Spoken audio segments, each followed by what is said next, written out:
हे परत मागासारखं करून देऊ ना.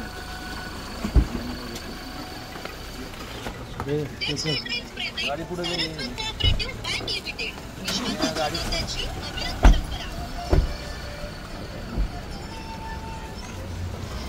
हॅलो.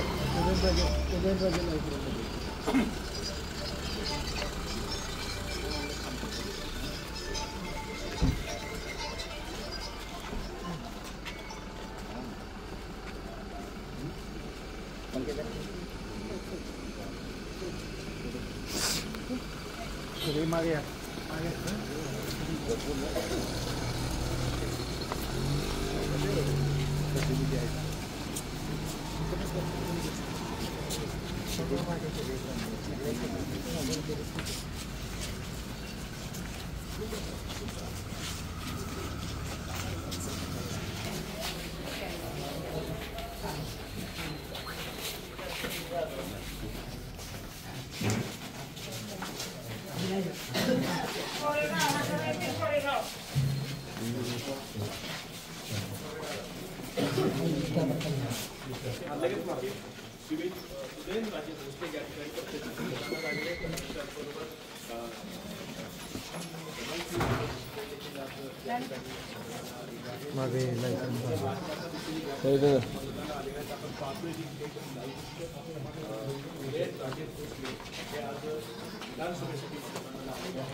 सर कैमरा अंदर नहीं घुस सकते.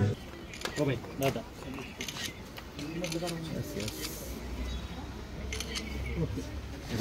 ऑलरेडी लागल्याच जमाय. ह्या काय संपूर्ण जिल्ह्यातल्या सगळ्या महायुतीच्या जागांचा निकाल लागल्याच जमाय.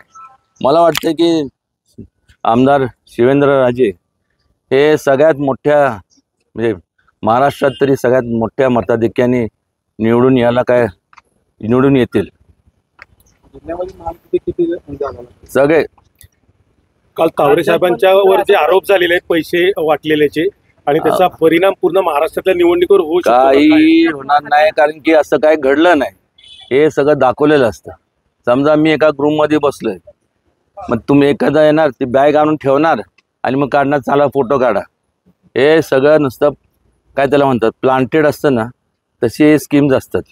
एखाद्याला बदनाम करायचं आणि ऐन निवडणुकीच्या काळात जेव्हा लोकांसमोर जात असताना आपल्याकडं कुठलंही सांगण्यासारखं काम नसतं, तेव्हा मग आपण म्हणजे मग चारित्र्य हनन असेल किंवा मग वैयक्तिक पातळीवरती जाणं, हे राजकारणात आता अनेक वर्षापासून मी पण बघत आलेलो, आपण पण पाहिले. बारामतीमध्ये अजित पवारांना मोठं आव्हान दिलेलं आहे. काय वाटतं बारामतीमध्ये काय निकाल लागेल? काय पुतण्यानं स्वतः बारामतीमध्ये अजितदादांना आव्हान दिलंय. काय वाटतंय बारामतीचा निकाल काय लागेल? इम्तियाजभाई मागे नाही दादा निर्भय दादानी काम केलं होते तसं. आता ते ह्यांचं नाव काय ते योगेंद्र, त्यांनी आयुष्य फॉरेनला काढलं इकडे तिकडे. त्यांनी आपलं तसंच राहावं. ज्यावेळेस काम करायचं होतं त्यावेळेस केलं नाही. आणि ज्यांनी अजितदादांसारख्या व्यक्तींनी काम केलंय, आणि कसं असतं हौशे गवशी असतात ना, निवडणुकीच्या काळात अनेक लोक उभे असतात. कोणतरी म्हणतं अरे धारेत उभं, पण पवार साहेबांनी सांगितलं तर कोण नाही, तर त्याला बळीचा वक्रा केला. एवढंच मला या ठिकाणी सांगायचं वाटतं. महाराज साहेब एकीकडे पवार वाईमध्ये येतात आणि पाडा म्हणतात. कोण? पवार साहेब. आणि तुम्ही म्हणता आबादची कॉलर टाईट करा. काय सांग? पाडा कशा करता मला सांगा. पाडा पाडा म्हणजे कशा करता पाडा? गद्दारी मकरंद पाटलांनी केली असं त्यांचं गद्दारी केली.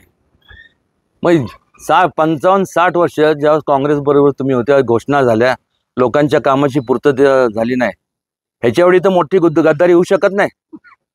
गद्दारी कोणी केली? ह्या लोकांनी केली, काँग्रेसनी. पवारसाहेब असतील, सगळे ज्यावेळेस होते लोकांच्या भावनेशी खिलवाड केलाच ना. त्यांनी उत्तर द्यावं त्याच्या संदर्भात. आणि मी काही चिडेपोटी बोलत नाही. त्यावेळेस जे आता जे ज्येष्ठ आहेत ते त्यावेळेस ते पण ऐन तारुणच होते. त्यांचं संपूर्ण जे काही स्वप्न पाहिलं ते स्वप्नांचा भंग झाला. बरोबर नाही ना. आणि जेव्हा आता त्यांच्याकडनं होत नाही, मग अजितदादा असतील, त्याचबरोबर एकनाथ शिंदे असतील, मकरंद असेल, आबा, हे सर्व जेव्हा प्रगतीच्या मार्गाने जेव्हा जातात, किंवा ज्या लोकांनी आपल्याला आशीर्वाद दिलाय त्या लोकांच्या प्रती आपण आदरभाव किंवा काहीतरी त्यांचे कामं झाले पाहिजे ही भावनेने जातात, त्यावेळेस त्यांना गद्दार म्हणायचं. खरे गद्दार ते नाहीत, जे म्हणतात तेच गद्दार आहेत. आणि तुतारी तर काय वा, एवढे वर्ष पवार साहेबांनी तर नुसतं घोषणाबाजी आणि जी खिरापत केली, त्याची तुतारी वाजवली, आम्ही हे करणार ते करणार. केलं काय? आणि ऐन तारुण्याच्या काळात ज्येष्ठ नेते पवारसाहेब हे सध्या केवळ महाराष्ट्रात नाही तर संपूर्ण देशभरात सगळ्यात ज्येष्ठ आहेत. आणि ज्यांनी ऐन तारुण्याच्या काळात ज्यांनी केलं नाही, आज त्यांच्याकडनं अपेक्षा करणं म्हणजे मला वाटते त्यांच्यावरती अन्याय केल्यासारखं होईल. हे आवर्जून या ठिकाणी सांगावंसं वाटतं. आणि महायुती पुन्हा मोठ्या मताधिक्याने सत्तेत येणार आणि जास्तीत जास्त अजून वेगाने लोकांची सेवा करणार.